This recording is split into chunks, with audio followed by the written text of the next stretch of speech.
മയൂരിൻ്റെ ഫ്ലാറ്റിൽ എല്ലാവരും ബ്രേക്ക്ഫാസ്റ്റ് കഴിക്കുന്ന സമയം. മോനെ കണ്ണ, എന്താ നിന്റെ ഉദ്ദേശം? ശ്രീജിത്ത് ചോദിച്ചു. എന്താ അമ്മാവ? മയൂർ സംശയത്തോടെ ചോദിച്ചു. മോനെ, ഒരാൾക്ക് നമ്മളെ താല്പര്യമില്ലെങ്കിൽ പിന്നെ അയാളുടെ പിന്നാലെ കറങ്ങാതിരിക്കുന്നതാണ് നല്ലത്. ജാനിക്ക് നിന്നെ ഇഷ്ടമല്ല, അപ്പോൾ പിന്നെ അവളെ അവളുടെ വഴിക്ക് അങ്ങ് വിട്ടേക്ക്.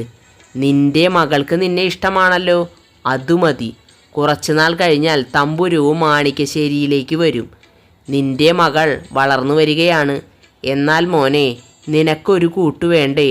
ശ്രീജിത്ത് നിരാശയോടെ പറഞ്ഞു. ഞാനിപ്പോൾ അതിനെപ്പറ്റിയൊന്നും ചിന്തിക്കുന്നില്ല. ജോലി ചെയ്യണം, എൻ്റെ മോളെ നോക്കണം, അത്ര മാത്രമേ എൻ്റെ മനസ്സിലുള്ളൂ. ഇനി മറ്റൊരു വിവാഹ ജീവിതം ഞാൻ ആഗ്രഹിക്കുന്നില്ല അമ്മാവ. പിന്നെ ജാനിയെ ഞാനിവിടെ പിടിച്ചു വച്ചിട്ടൊന്നുമില്ല. അവൾക്ക് അവളുടെ ഇഷ്ടത്തിന് ജീവിക്കാം. ഇതൊരു ജീവിതമാണോ മോനെ?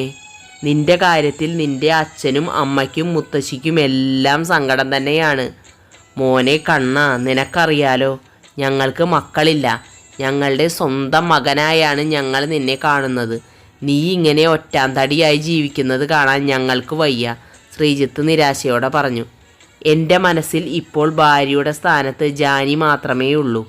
മറ്റൊരു പെണ്ണിനെ ആ സ്ഥാനത്ത് കാണാൻ ഇനി എനിക്ക് കഴിയില്ല. ഈ ജന്മം ജാനിയല്ലാതെ മറ്റൊരു പെണ്ണുമൊത്തൊരു ജീവിതം ഞാൻ ആഗ്രഹിക്കുന്നില്ല. അമ്മാവൻ എന്നോട് ക്ഷമിക്കണം. ഈ കാര്യത്തെപ്പറ്റി അധികം സംസാരിക്കാൻ ഞാൻ ആഗ്രഹിക്കുന്നില്ല. സോറി അമ്മാവ എന്ന് പറഞ്ഞ് മയൂർ എഴുന്നേറ്റ് പോയി. അമ്മാവൻ അറിഞ്ഞുകൂടെ ഏട്ടൻ്റെ സ്വഭാവം? മറ്റൊരു വിവാഹം ഏട്ടൻ ആഗ്രഹിക്കുന്നുണ്ടായിരുന്നെങ്കിൽ എന്നേ ഏട്ടൻ വേറെ വിവാഹം കഴിച്ചേനെ. ഏട്ടൻ്റെ മനസ്സിൽ ജാനി മാത്രമേ ഉള്ളൂ. ഇനി ഇതുപോലെ ഏട്ടന് ബുദ്ധിമുട്ടുണ്ടാക്കുന്ന കാര്യങ്ങൾ സംസാരിക്കാതിരിക്കുന്നതാണ് നല്ലത് എന്ന് പറഞ്ഞ് മയൂരിയും എഴുന്നേറ്റ് പോയി. ഞാൻ പറഞ്ഞില്ലേ ഏട്ടാ, കണ്ണൻ്റെ തീരുമാനം മാറില്ല എന്ന്. ഇനി ഇതിനെപ്പറ്റി അധികം സംസാരിച്ച് വെറുതെ കണ്ണൻ്റെ വിരോധം വാങ്ങി വെക്കണ്ട, ഭവ്യ ഓർമ്മിപ്പിച്ചു. ആ ജാനിയെ എന്നും കൺമുന്നിൽ കാണുന്നത് കൊണ്ടാണ് കണ്ണനെ അവളെ മറക്കാൻ കഴിയാത്തത്. അവളെ കാണാതിരുന്നാൽ പതുക്കെ നമ്മുടെ കണ്ണൻ്റെ മനസ്സിൽ നിന്നും അവൾ മാഞ്ഞു പോകും. അതിനുള്ള വഴിയൊക്കെ എനിക്കറിയാം. ആദ്യം അവളെ ഒന്ന് അനുനയിപ്പിച്ചു നോക്കട്ടെ. അതിന് അവൾ വഴങ്ങിയില്ലെങ്കിൽ മാത്രം കടുത്ത പ്രയോഗം ചെയ്യേണ്ടി വരും. മനസ്സിൽ എന്തോ ഉറപ്പിച്ചതുപോലെ ശ്രീജിത്ത് പറഞ്ഞു. എങ്ങനെ അനുനയിപ്പിക്കാനാ? നിങ്ങൾ എന്താ ഉദ്ദേശിക്കുന്നേ? ഭവ്യ സംശയത്തോടെ ചോദിച്ചു. പണം കൊടുത്താൽ കണ്ണു മഞ്ഞളിക്കാത്ത ആരും തന്നെ ഈ ലോകത്തില്ല. ഈ നാട് വിട്ട് ഓടിപ്പോകാൻ എത്ര പണം അവൾ ചോദിച്ചാലും ഞാൻ അത് കൊടുക്കും.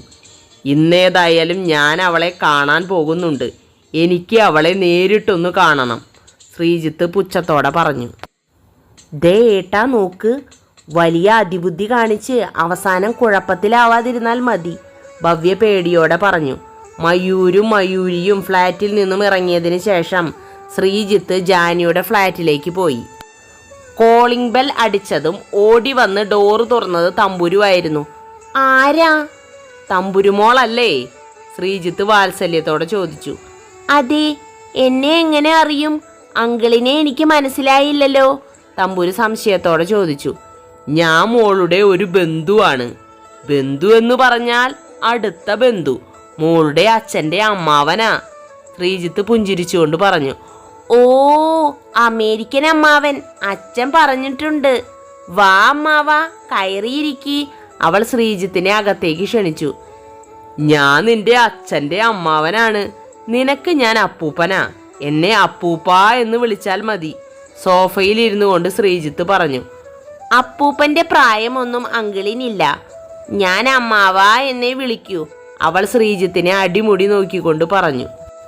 ഹോ dear, as you like it. എവിടെ ജാനി, എവിടെ? അവൻ പരിസരം ഒന്ന് കണ്ണോടിച്ചുകൊണ്ട് ചോദിച്ചു. ചേച്ചി ഡ്രസ് ചേഞ്ച് ചെയ്യുകയാ, സ്കൂളിൽ പോകാനുള്ള തിരക്കിലാണ്. ഞാൻ പോയിട്ട് അങ്കിളിന് ചായ കൊണ്ടുവരാം. ചായ ഒന്നും വേണ്ട മോളെ, ഞാൻ ജാനിയെ ഒന്ന് കാണാൻ വന്നതാ. അതൊക്കെ പോട്ടെ, മോള് ജാനിയെ ചേച്ചിയെന്നാണോ ഇപ്പോഴും വിളിക്കുന്നത്? വിളിച്ച് ശീലിച്ചതല്ലേ അങ്കിളേ, ഇനിയിപ്പോൾ അങ്ങനെ വായിൽ വരൂ. പിന്നെ ചേച്ചിക്കും ഞാൻ അമ്മ എന്ന് വിളിക്കുന്നതൊന്നും ഇഷ്ടമല്ല. അങ്കിൾ ഇരിക്കി, ഞാൻ ചായ എടുത്തിട്ട് വരാം എന്ന് പറഞ്ഞ് തമ്പുരു അടുക്കളയിലേക്ക് പോയി. സോഫയിലിരുന്നു കൊണ്ട് സ്വീകരണ മുറിയുടെ ചുറ്റും കണ്ണോടിക്കുകയായിരുന്നു ശ്രീജിത്ത്.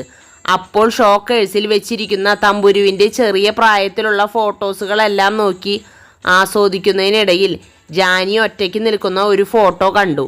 കത്തിയെരിയുന്ന കണ്ണുകളോടെ ആ ഫോട്ടോയിലേക്ക് അയാൾ തുറിച്ചു നോക്കി. പെട്ടെന്ന് മറ്റൊരു ഫോട്ടോ അയാളുടെ കണ്ണിലുടക്കി. ആ ഫോട്ടോ കണ്ണിൽ പെട്ടതും അയാളുടെ ശരീരം മുഴുവൻ വിറയ്ക്കാൻ തുടങ്ങി. ശരീരത്തിൽ വിയർപ്പ് തുള്ളികൾ പൊടിയാനും തുടങ്ങി.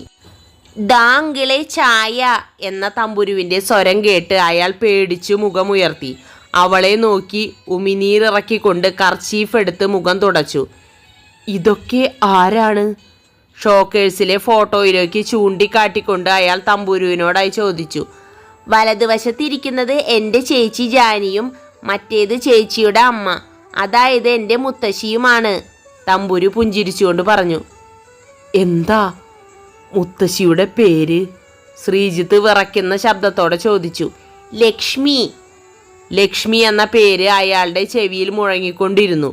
പിന്നെ ഒന്നും ചോദിക്കാൻ നിൽക്കാതെ അയാൾ അപ്പോൾ തന്നെ ആ മുറി വിട്ടുപോയി.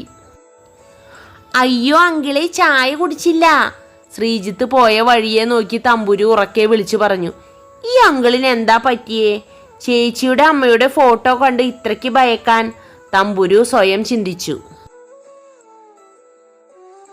ഹലോ കൂട്ടുകാരെ, എന്തിനായിരിക്കും ശ്രീജിത്ത് ലക്ഷ്മിയുടെ ഫോട്ടോ കണ്ട് ഭയന്നത്? നിങ്ങളുടെ അഭിപ്രായങ്ങൾ കമൻ്റായി പറയണേ. നിങ്ങളുടെ ഊഹം പറഞ്ഞാലും മതി. പിന്നെ ഇത് വളരെ ചെറിയൊരു പാർട്ടാണ്, സമയമില്ല, അതുകൊണ്ടാണ് ചെറിയ പാർട്ട് ഇട്ടത്. കേൾക്കുന്നവർ കമൻറ്റ് ചെയ്ത് സപ്പോർട്ട് ചെയ്യണേ. സബ്സ്ക്രൈബ് ചെയ്യാത്തവർ സബ്സ്ക്രൈബ് ചെയ്തതിന് ശേഷം കേൾക്കാൻ ശ്രമിക്കണേ.